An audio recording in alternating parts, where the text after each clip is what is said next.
ನಮಸ್ಕಾರ. ಏನಪ್ಪ ಇವತ್ತು ಮಡಿಕೆ ಜೊತೆ ಬಂದಿದ್ದೀನಿ, ನೀವು ನೋಡ್ತಾ ಇದ್ದೀರಾ.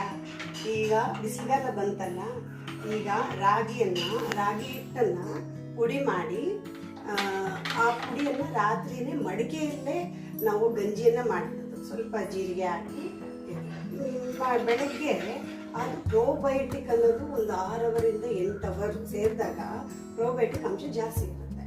ಬೆಳಗ್ಗೆ ಬೇಕಾದ್ರಲ್ಲಿ ನೀರು ಮಜ್ಜಿಗೆ ಬೆರೆಸ್ಕೊಂಡು ಇದಕ್ಕೆ ನೀರು ಮಜ್ಜಿಗೆ ಮತ್ತು ಕೊತ್ತಂಬರಿ, ಈರುಳ್ಳಿ ನಿಮಗೆ ಆಪ್ಷನ್.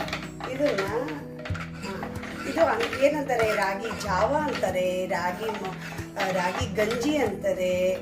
ಆಮೇಲೆ ನಮ್ಮ ಹಳ್ಳಿ ಭಾಷೆಯಲ್ಲಿ ಅಂದರೆ ಅಂಬಲಿ ಅಂತಾರೆ.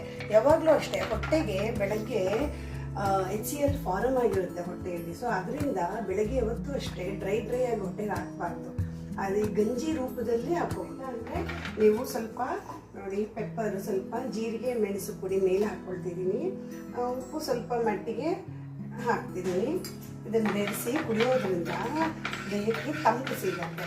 ಇದನ್ನು ನೀವೆಲ್ಲರೂ ಶುರು ಮಾಡ್ತೀರಲ್ವಾ, ಬಿಸಿಲುಗಾಲ ಬಂದಿದೆ, ಒಂದು ದಿವಸ ರಾಗಿ, ಒಂದು ದಿವಸ ಸಜ್ಜಿ, ಒಂದು ದಿವಸ ಜೋಳ, ಈ ಗಂಜಿಯನ್ನು ಮಾಡಿಕೊಳ್ಳಿ.